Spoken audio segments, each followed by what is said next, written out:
चलिए फ्रेंड्स, तो आप सभी को अपने यूट्यूब चैनल हम्बल स्टडी में फिर से एक बार स्वागत है। इसके पिछले वाले वीडियो में मैंने इसमें का और क्वेश्चंस करा दिए हैं। तो चलिए इस वीडियो में फिर से हम शुरू करते हैं क्लास 10th का साइंस का प्रश्न जो एग्जाम में पूछा गया है। तो चलिए प्रश्न संख्या हम लोग को अभी 12 से करना है, यहाँ 11 से करना है। चलिए शुरू करते हैं। प्रश्न के 11 क्या है, ध्यान दीजिएगा। 11 नंबर प्रश्न कर रहा है, सल्फर परमाणु की बाह्यतम कक्षा में इलेक्ट्रॉनों की संख्या कितनी होती है। सल्फर परमाणु की बाह्यतम कक्षा में इलेक्ट्रॉनों की संख्या कितनी होती है। तो आप लोग फटाफट से प्रश्न संख्या 11 का जवाब दीजिएगा। चलिए इसका राइट आंसर आपको बता दें, ऑप्शन नंबर सी यानी हो जाएगा 6 होता है। सल्फर के परमाणु की बाह्यतम कक्षा में इलेक्ट्रॉनों की संख्या कितनी होती है, 6। चलिए हम लोग प्रश्न के 12 की तरफ बढ़ते हैं। प्रश्न के 12 क्या करा है, ग्लूकोज के एक अणु में ऑक्सीजन के कितने परमाणु होते हैं। ऑप्शन ए में 4 दिया है, बी में 6 दिया है, सी में 8 दिया है और डी में 12 दिया है। तो 12 नंबर प्रश्न का सभी लोग उत्तर दीजिएगा फटाफट से। चलिए इसका राइट आंसर हो जाएगा ऑप्शन नंबर बी, 6 हो जाएगा। क्या हो जाएगा, ऑप्शन नंबर बी 6 हो जाएगा। चलिए हम प्रश्न संख्या 13 की तरफ बढ़ते हैं। प्रश्न संख्या 13 क्या कर रहा है, ध्यान दीजिएगा।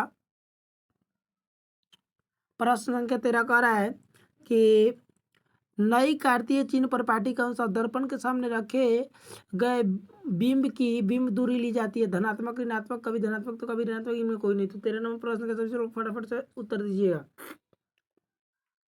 चलिए इसका राइट आंसर आपको बता दें, ऑप्शन नंबर बी हो जाएगा। Option number B, option number क्या हो जाएगा, बी, ऋणात्मक होता है। चलिए प्रश्न संख्या 14 की तरफ बढ़ते हैं। प्रश्न संख्या 14 क्या कर रहा है कि पित्त रस कहाँ से स्रावित होता है।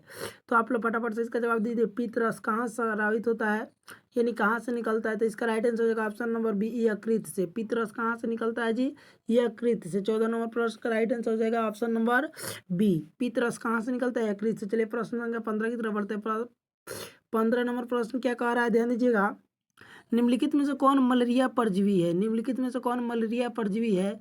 ऑप्शन ए में प्लाज्मोडियम, बी में लीसा मैनिया, सी में प्रोटोजोइन और डी में इनमें कोई नहीं। तो 15 नंबर प्रश्न का सभी लोग फटाफट से उत्तर दीजिएगा। देखिए मलेरिया परजीवी जो होता है प्लाज्मोडियम होता है, प्लाज्मोडियम होता है। क्या होता है, ऑप्शन नंबर ए हो जाएगा राइट, प्लाज्मोडियम। जितने भी इसमें हम प्रश्न कराएंगे सर आपको एग्जाम में पूछा गया प्रश्न है। चलिए तो हम लोग 16 नंबर प्रश्न की तरफ बढ़ते हैं। प्रश्न संख्या 16 क्या करा है, ध्यान दीजिएगा। एल्युमिनियम पर मोटी ऑक्साइड की परत बनाने की प्रक्रिया क्या कहलाती है। एल्युमिनियम पर मोटी ऑक्साइड की परत बनाने की प्रक्रिया क्या कहलाती है। ऑप्शन ए में जस्तीकरण, बी में एरोडीकरण, सी में समृद्धीकरण और डी में इनमें कोई नहीं। तो फटाफट से आप लोग 15 नंबर प्रश्न का उत्तर दीजिएगा। 15 नंबर प्रश्न का उत्तर, चलिए इसका राइट आंसर हो जाएगा ऑप्शन नंबर ए, जस्तीकरण कहलाता, सॉरी, हाँ नहीं सॉरी, इसका हो जाएगा 16 नंबर प्रश्न है, एरोडीकरण होता है। 16 का क्या हो जाएगा, राइट ऑप्शन नंबर बी हो जाएगा। क्या हो जाएगा, ऑप्शन नंबर बी। चलिए हम लोग प्रश्न के 17 की तरफ पढ़ते हैं। प्रश्न के 17 क्या कर रहा है, ध्यान दीजिएगा। 17 नंबर प्रश्न कर रहा है कि सामान्य नेत्र के लिए दूरबिंदु है। तो जब दूरबिंदु पूछे तो क्या होगा, सामान्य नेत्र के लिए दूरबिंदु क्या होता है, 25 मीटर, 25 सेंटीमीटर, 25 मिलीमीटर और अनंत। तो बताइए इसका राइट आंसर क्या हो जाएगा। तो इसका राइट आंसर हो जाएगा ऑप्शन नंबर डी, अनंत हो जाएगा। क्या हो जाएगा right option, option number D, अनंत हो जाएगा। चलिए 18 नंबर प्रश्न की तरफ बढ़ते हैं। प्रश्न के 18 क्या कर रहा है, कौन सी गैस वैश्विक ऊष्मन के लिए उत्तरदायी है। Option A carbon dioxide, B oxygen, C nitrogen, D इनमें कोई नहीं।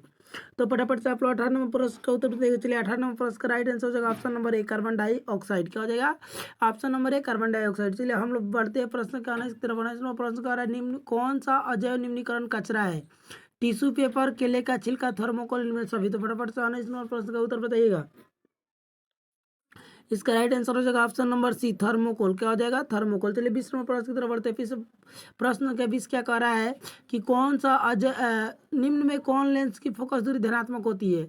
अवतल लेंस, उत्तल लेंस, समतल समतल अवतल लेंस, इनमें कोई नहीं।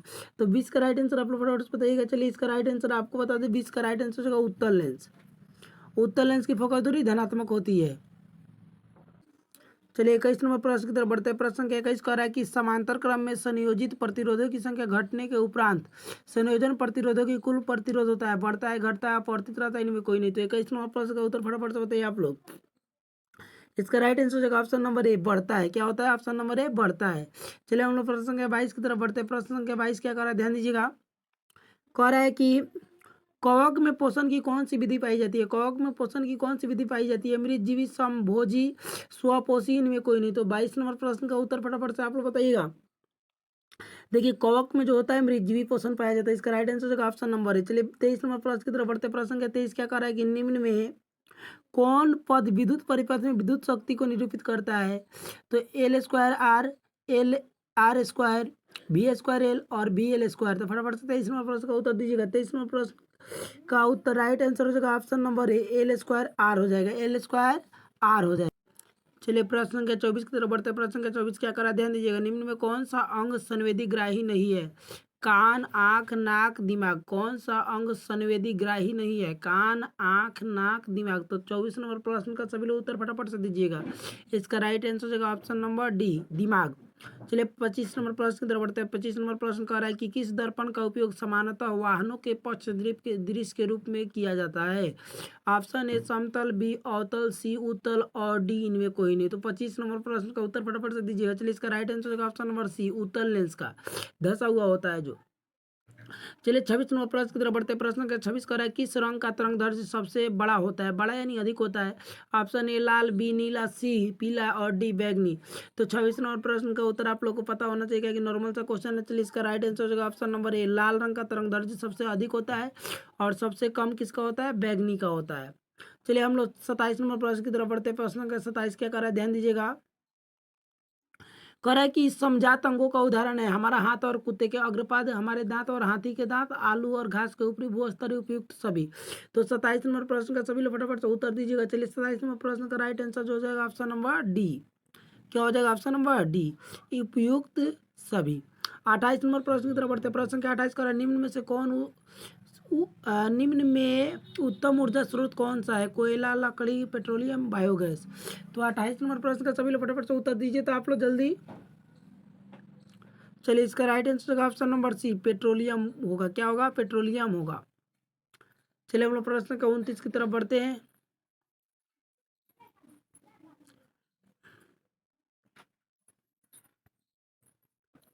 प्रश्न का 29 क्या कर रहा है, ध्यान दीजिएगा।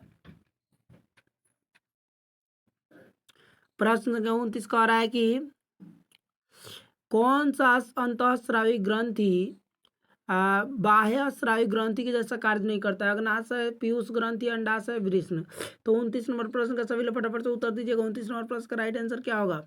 चलिए इसका राइट आंसर होगा ऑप्शन नंबर बी, पीयूष ग्रंथि जो होता है अंतःस्रावी और बाह्य स्रावी जैसा कार्य, बाह्य स्रावी ग्रंथि जैसा कार्य नहीं करता। चलिए हम लोग 30 नंबर प्रश्न की तरफ बढ़ते हैं। प्रश्न नंबर 30 का फ्लेमिंग के वामहस्त नियम में बाएं हाथ की तर्जनी किसको संकेत करता है? 30 नंबर प्रश्न का उत्तर फटाफट से दीजिएगा। चलिए इसका राइट आंसर आपको बता दें, ऑप्शन नंबर बी हो जाएगा, चुंबकीय क्षेत्र की दिशा। समय कम है इसलिए थोड़ा सा जल्दी में है हम लोग। चलिए प्रश्न के 31 की तरफ बढ़ते हैं। प्रश्न के 31 का निम्न में कौन सा गंगा प्रदूषण के लिए उत्तरदायी नहीं है? गंगा में प्रदूषण के लिए उत्तरदायी नहीं है, आप लोग बताइए। चलिए ऑप्शन ए में दिया है मछली, गंगा में मछली पालना, गंगा में कपड़ों को धोना, गंगा में जल शव को बहाना, रासायनिक अपशिष्ट उत्सर्जन।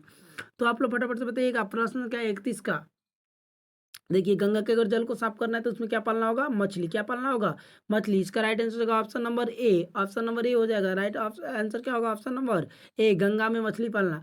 चलिए 32 नंबर प्रश्न की बात करते हैं। प्रश्न नंबर 32 का है पुष्प का नर जननांग क्या कहलाता है? पुंकेसर, जयनांग, पंखुड़ी, इनमें कोई नहीं। तो 32 नंबर प्रश्न का फटाफट से आप लोग उत्तर दीजिएगा। चलिए इसका राइट आंसर क्या हो जाएगा? ऑप्शन नंबर ए, पुंकेसर कहलाता है और मादा भाग जो होता है स्त्री केसर कहलाता है। 33 नंबर प्रश्न की तरफ बढ़ते हैं। किस लेंस का उपयोग दृष्टि दोष को किस लेंस का उपयोग कर दीर्घ दृष्टि दोष को अवशोषित किया जाता है? तो दीर्घ दृष्टि दोष का मतलब दूरदृष्टि दोष, दू में ऊ, दूर यानी ऊ आ रहा है तो इसका मतलब हो जाएगा राइट आंसर। इसका आप लोग बता सकते हैं कि अवतल की उत्तल। क्या होगा? इसका right answer option number B हो जाएगा। 33 नंबर प्रश्न का राइट आंसर क्या हो जाएगा? ऑप्शन नंबर बी, यानी क्या हो जाएगा? उत्तल लेंस का प्रयोग किया जाता है। चलिए आप क्वेश्चन नंबर 34 की तरफ बढ़ते हैं। विरंजक चूर्ण का रासायनिक सूत्र क्या है? विरंजक चूर्ण का रासायनिक सूत्र क्या है जी? तो फटाफट से आप लोग बताइएगा। ऑप्शन 34 नंबर प्रश्न का उत्तर फटाफट से बताइएगा आप लोग।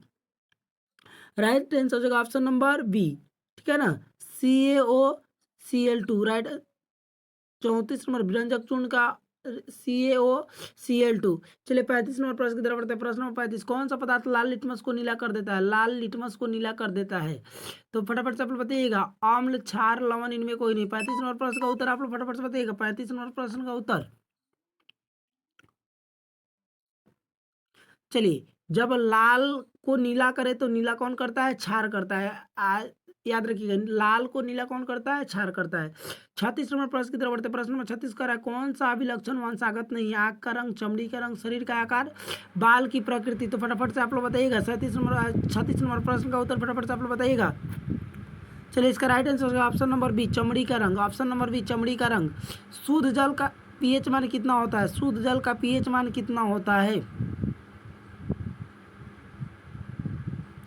आप लोग को पता होना चाहिए शुद्ध जल का पीएच मान जो होता है 7 होता है। शुद्ध जल उदासीन होता है, आपको पता है कि नहीं, पता होना चाहिए। चलिए 38 नंबर प्रश्न की तरफ बढ़ते हैं।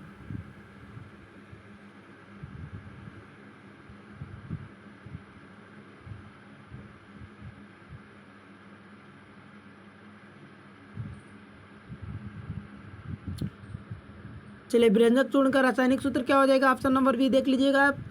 कौन सा पदार्थ लाल लिटमस को नीला कर देता है, तो क्षार होगा। कौन सा भी लक्षण वंशागत नहीं है, तो चमड़ी का रंग होगा। शुद्ध जल का पीएच मान कितना होता है, 7 होता है। कौन सा कार्बनिक यौगिक सबसे अधिक अभिक्रियाशील है। 38 नंबर प्रश्न का फटाफट से आप लोग उत्तर बताइए। चलिए इसका राइट आंसर होगा ऑप्शन नंबर सी, C2H4। 39 नंबर प्रश्न की तरफ बढ़ते हैं। प्रश्न संख्या 39 क्या करा है, ध्यान दीजिएगा। कह रहा है हाइड्रोजन के परमाणु के बीच कितने आबंध होते हैं, हाइड्रोजन के 2 परमाणु के बीच कितने आबंध होते हैं। तो फटाफट से आप लोग 39 नंबर प्रश्न का उत्तर बताइएगा। इसका राइट आंसर ऑप्शन नंबर ए, एक आबंध होते हैं। विद्युत ऊर्जा का व्यापारिक मात्रक क्या है, वाट, वाट घंटा, यूनिट, इनमें कोई नहीं। तो आप लोग 40 नंबर प्रश्न का उत्तर फटाफट से बताइए। देखिए विद्युत ऊर्जा का जो व्यापारिक मात्रक होता है यूनिट होता है। क्या होता है, इसका राइट आंसर क्या हो जाएगा, ऑप्शन नंबर सी, यूनिट। चलिए फिर मिलते हैं अगली वीडियो में। वीडियो पसंद है तो वीडियो को लाइक और चैनल को सब्सक्राइब जरूर कीजिएगा, तथा अपने दोस्तों में जरूर शेयर कीजिएगा।